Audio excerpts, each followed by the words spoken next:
Aquatic ecosystem है, fresh water का मतलब 5 पीपीटी से कम है, मरीन वाटर हो गया आपका 35 पीपीटी से ज्यादा हो गया, समुद्री मतलब। ब्रैकिश मतलब एक तरीके से क्या हो गया, दोनों के बीच में हो गया, जो फ्रेश वाटर भी नहीं है, एक्वेटिक भी नहीं है, सॉरी मरीन भी नहीं है, जैसे आपके एस्चुरीज में, मैंग्रोव्स में, जहां पे आपकी रिवर जो है समुद्र से मिलती है, तो उस एरिया में जहां पे उसका मीटिंग पॉइंट होता है, उस एरिया के आसपास में जो पानी होता है वो रिवर जितना भी फ्रेश, सैलिनिटी कम नहीं होती उसमें, उतना भी फ्रेश वाटर नहीं होता, लेकिन समुद्र के हिसाब से भी उसमें क्या चीज है, सैलिनिटी नहीं होती। आप समुद्र के अंदर काफी चले जाओगे, जैसे ऑफ शोर हो जाओगे जितना, तो उसमें क्या चीज होगी, आपकी सैलिनिटी बढ़ना शुरू हो जाएगी। लेकिन जिस जगह पे मीट करती है रिवर समुद्र से, तो उस एरिया में क्या होती है, सैलिनिटी समुद्र और रिवर दोनों के बीच की होती है सैलिनिटी, वो आपकी क्या चीज होगी, एक तरीके से ब्रैकिश वाटर हो गया। ठीक है, वहां पे salinity in between 5 to 35 PPT, PPT मतलब पार्ट्स पर थाउजेंड, 1000 पार्ट्स अगर पानी ले रहे हो तो 5 पार्ट्स आप उसमें नमक है, ठीक है ना। तो क्या हो गया, बाकी जो हो गया वाटर वाला पार्ट हो गया, तो उस 5 पार्ट जो है उसमें जो सॉल्ट्स हो गए, चाहे आपका सोडियम क्लोराइड हो सकता है या कैल्शियम सल्फेट या कोई सा भी हो सकता है सॉल्ट। तो फ्रेश वाटर हो गया जिसमें 5 पीटीपीटी से कम है। फ्रेश वाटर भी इकोसिस्टम दो तरीके से हो सकता है, या तो स्टैटिक होगा जिसे लैंटिक बोलते हैं, या दूसरा हो सकता है लोटिक। लैंटिक और लोटिक होती है। हाँ, लैंटिक मतलब होता है जो आपका स्टैटिक वाटर होता है, जैसे आपका पॉन्ड हो गया वो स्टैटिक इकोसिस्टम है, लेकिन रिवर जो है आपका फ्रेश वाटर है लेकिन वो लोटिक हो गया। तो जो आपका मूवेबल है वो आपका कहलाता है लोटिक, और जो आपका स्टैटिक है स्टिल वाटर वाला है वो आपका कहलाता है लैंटिक इकोसिस्टम। मरीन जैसे आपका कोई भी सी हो गया, ओपन सी हो गया, ऑफ शोर जितना चले जाओगे आप ओपन सी की तरफ हो गया, वो मरीन हो गया। ब्रैकिश हो गया आपका estuaries, mangrove, swamp, fresh forest हो गया। एस्चुरी मतलब होता है जहां पर रिवर समुद्र से मिलती है, और रिवर जो है वो रिफ्ट बनाती हुई समुद्र से मिलती है, ठीक है ना। जैसे आपका नर्मदा और ताप्ती हो गई, वो रिफ्ट बनाती हुई मिल रही है।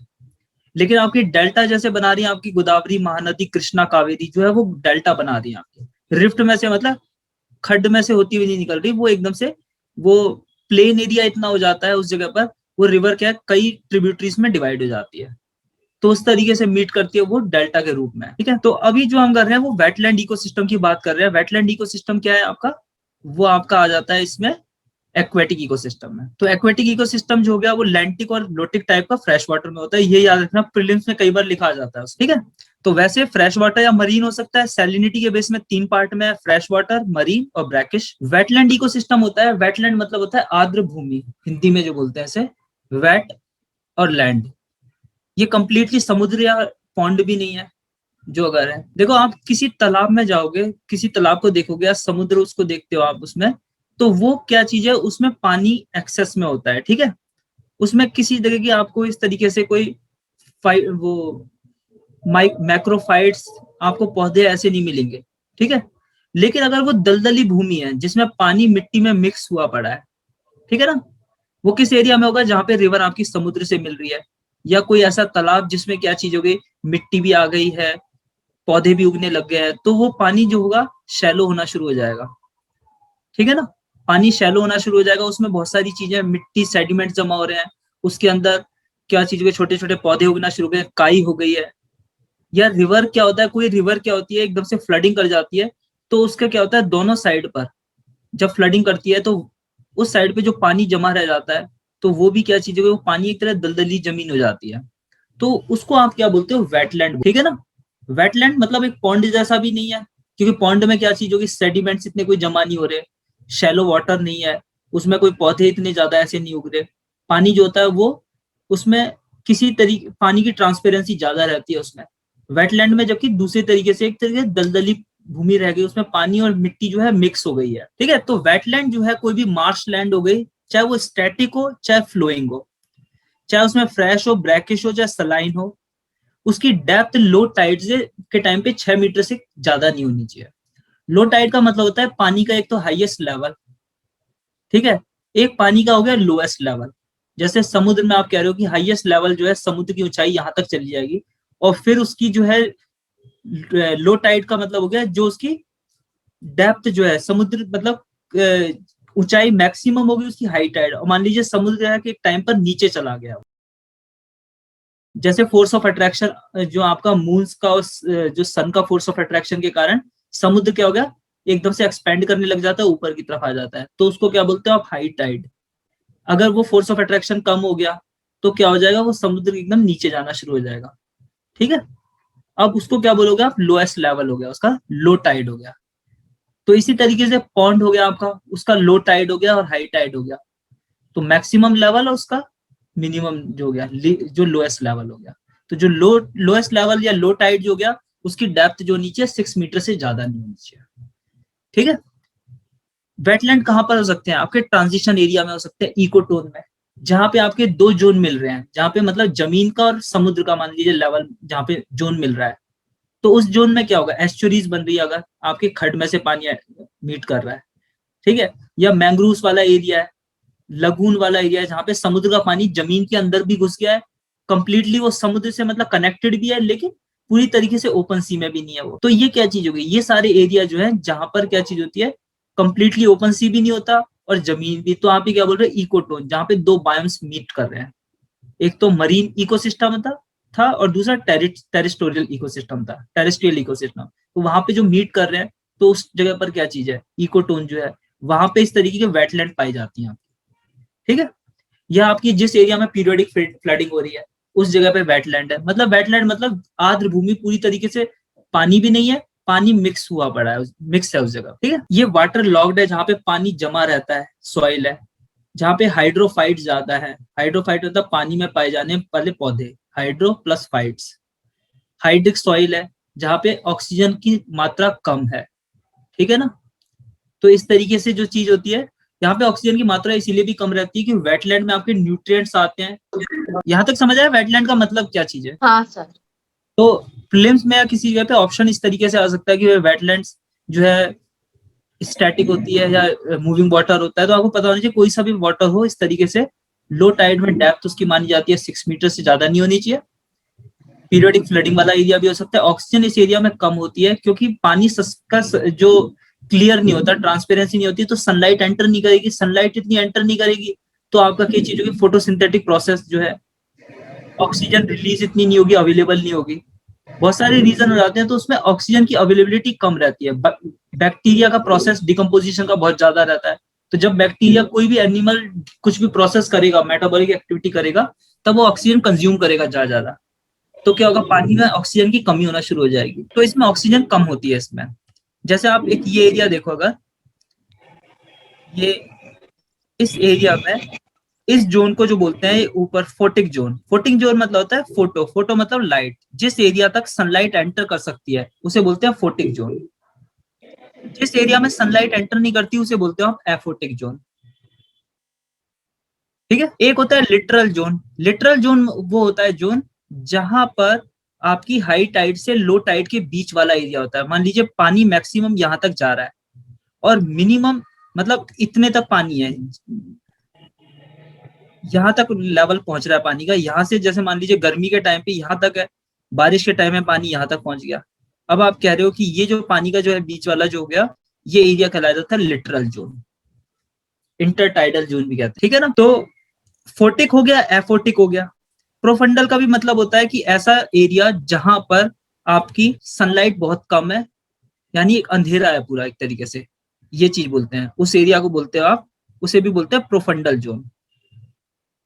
तो एफोटिक या फोटिक, पानी में आपके दो प्रोसेस चाहिए। एक तो आपका ट्रांसपायरेशन चलेगा, ट्रांसपिरेशन, और दूसरा आपका प्रोसेस चलेगा फोटोसिंथेसिस का। जब आप कोई भी एनिमल ब्रीथिंग कर रहा है तब ऑक्सीजन लेगा, कार्बन डाइऑक्साइड रिलीज करेगा। इसका मतलब पानी में ऑक्सीजन की अवेलेबिलिटी होनी चाहिए। दूसरा केस है फोटोसिंथेसिस का। फोटोसिंथेसिस के टाइम पर क्या चीजें, आपको सनलाइट की प्रेजेंस में आप कार्बन डाइऑक्साइड वाटर का रिएक्शन होकर ऑर्गेनिक मैटर बनाते हो। फोटोसिंथेसिस किस जगह पर अवेलेबल होगा, जहां पर आपकी सनलाइट पहुंच रही है। इसका मतलब फोटोसिंथेसिस आपका फोटिक जोन में हो सकता है, एफोटिक जोन में नहीं हो सकता। लेकिन एनिमल आपके जमीन में नीचे भी है, जो बेंथिक एनिमल बोलते हैं, जो जमीन मतलब समुद्र के बिल्कुल तल पर है, पानी के तल पर है, लेकिन उनको तो ऑक्सीजन चाहिए। उनको कहाँ से ऑक्सीजन मिलेगी, उनको ऑक्सीजन इस तरीके से मिलेगी, जो ऊपर प्लांट्स हैं या एटमॉस्फेयर में जो भी ऑक्सीजन है वो इधर से एंटर करेगी वाटर से। तो ऑक्सीजन का कंजप्शन तो आपके पूरे अक्रॉस द जो वो एक्वेटिक इकोसिस्टम हो रहा है, लेकिन फोटोसिंथेसिस जो हो रहा है वो आपके ऊपर के पार्ट में हो रहा है जहां पर फोटिक जोन है। समझे बात को? तो जिस टाइम पर आपका फोटोसिंथेसिस का प्रोसेस कम होना शुरू हो जाता है, ऑक्सीजन की अवेलेबिलिटी कम होना शुरू हो जाती है, तो ऑक्सीजन का कंजप्शन तो नीचे भी है आपका एफोटिक जोन में भी, तो उसमें क्या चीज होगी, एनिमल की डेथ होना शुरू हो जाएगी, जो एल्गल ब्लूम के टाइम पर होता है। फोटोसिंथेसिस का प्रोसेस एक पॉइंट के बाद में सनलाइट नीचे नहीं जा पाती, तो नीचे क्या चीज है, फोटोसिंथेसिस का प्रोसेस रुक जाता है, और फिर उसके बाद क्या चीज हो जाती है, ऑक्सीजन की अवेलेबिलिटी कम हो जाती है, पुराना ऑर्गेनिक मैटर को डिकम्पोज करने में डिकम्पोजर सारी ऑक्सीजन ले लेते हैं। ठीक है, तो ये वाला जो जोन है ये आपका वेटलैंड है, इस तरीके से आप डिफाइन करते हो उसे। समझ आया आप लोगों को? और मतलब फोटिक जोन जो है वहां तक ही प्लांट्स मतलब जी सकते हैं ना?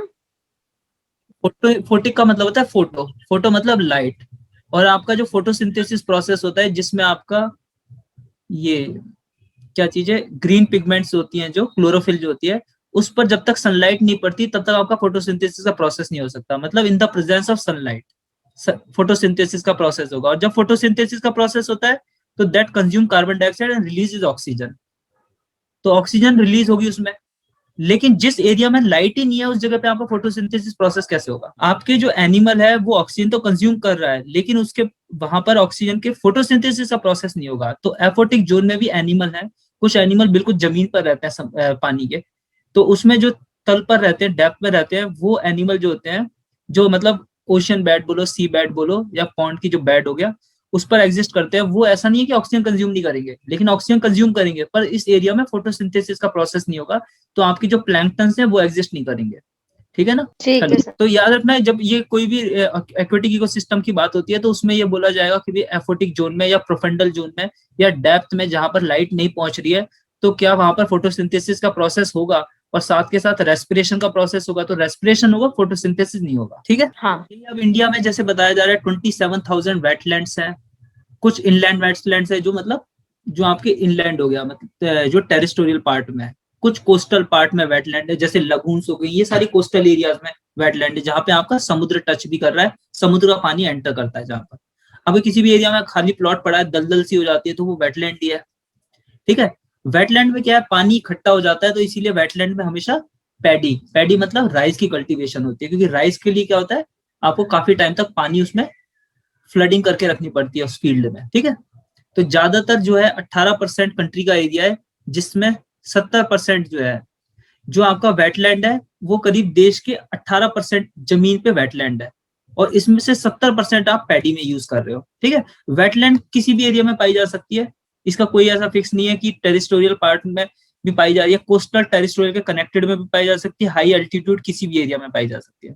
ठीक है? वैसे देखो एक चीज है कि इसमें कोई क्लियर डेफिनेशन नहीं है कि वेटलैंड है, आप किसी भी पॉन्ड को देख रहे हो, आप कह रहे हो यार ये वेटलैंड है या लेक है, कुछ टाइम तक हो सकता है वो लेक हो, पर कुछ टाइम बाद में मान लीजिए उसमें एल्गी आना, जमा होना शुरू हो जाती है, न्यूट्रिएंट आपके ड्रेन करके आ गए, जो मैंने आपको बताया था ना, रॉक से ड्रेन करके आ गए, या फर्टिलाइजर से ड्रेन करके आ गए, फॉस्फेट्स, नाइट जो आपका सल्फेट्स हो गए, ठीक है, नाइट्रेट हो गए, वो ड्रेन करके आ गए पानी में, तो पानी में क्या होगा, एक्स्ट्रा न्यूट्रिशन होगा, प्रोडक्टिविटी बढ़ जाएगी, प्लैंक्टन्स ग्रो करने शुरू हो जाएंगे, तो वहां पर क्या होगा, थोड़े टाइम में जो आपके प्लैंक्टन्स आना शुरू हो जाएंगे, छोटे छोटे पौधे डेवलप हो जाएंगे, तो वो शैलो होना शुरू हो जाएगा, कुछ दिन बाद वो लेक क्या होगी, वेटलैंड में कन्वर्ट होना शुरू हो जाएगा। ठीक है ना? तो जरूरी नहीं है कि कोई लेक हमेशा लेक ही रहे, वो लेक और वेटलैंड इसीलिए देखकर आप आइडेंटिफाई नहीं कर सकते, कई बार नहीं पता चलेगा, लेकिन जो आपका प्रोग्राम है ये नेशनल लेक कंजर्वेशन प्रोग्राम, इसने एक डेफिनेशन बताई है कि किसे लेक कहा जाए और किसे वेटलैंड कहा जाए।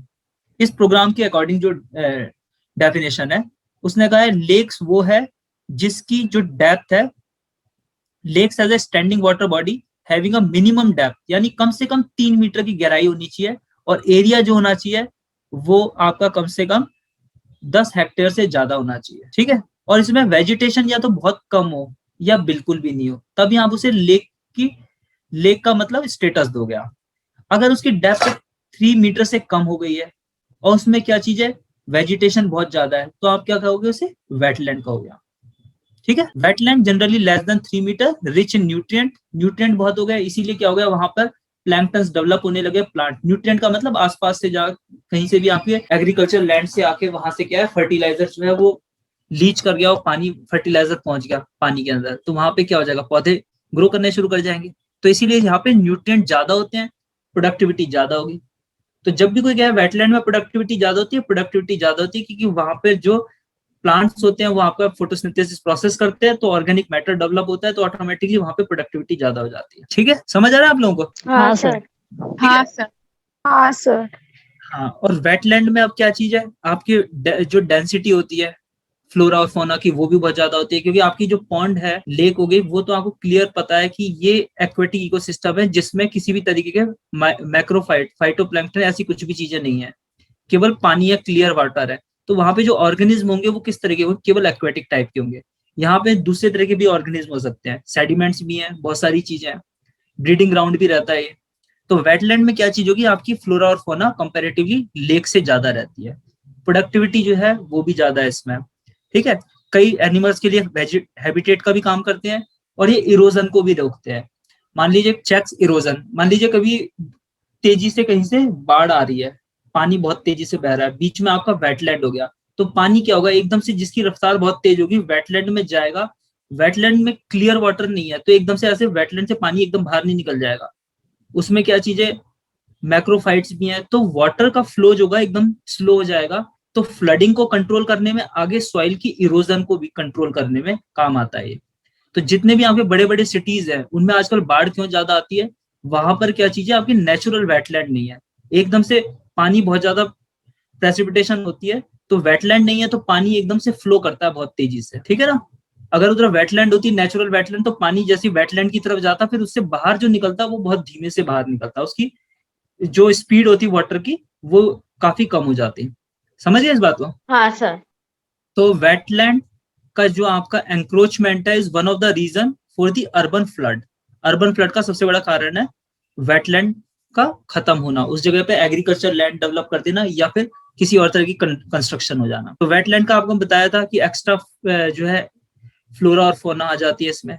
आप एक तरीके से एज स्पीसीज, जो आपको बताया था मैंने, इकोटोन, जहाँ पे दो बायोम्स, मान लीजिए एक मराइन बायोम है और दूसरी साइड पे टेरिस्टोरियल बायोम है, तो उसके जो इकोटोन वाला पार्ट में कौन सा आ जाएगा, वहां पे आपका आ जाएगा जैसे आपका मैंग्रोव्स हो गए या फिर आपका लगून्स हो गए, तो ये सारे क्या है, वेटलैंड है।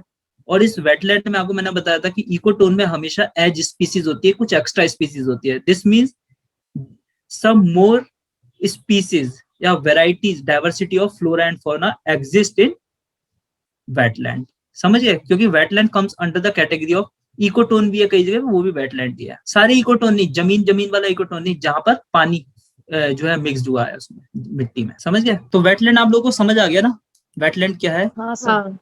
हाँ। तो मैं क्लास को वाइंड अप करता हूँ, वैसे स्लो हो गया था काफी, जो न्यूट्रिएंट साइक्लिंग थी ना वो काफी ज्यादा स्लो रहती है उसमें।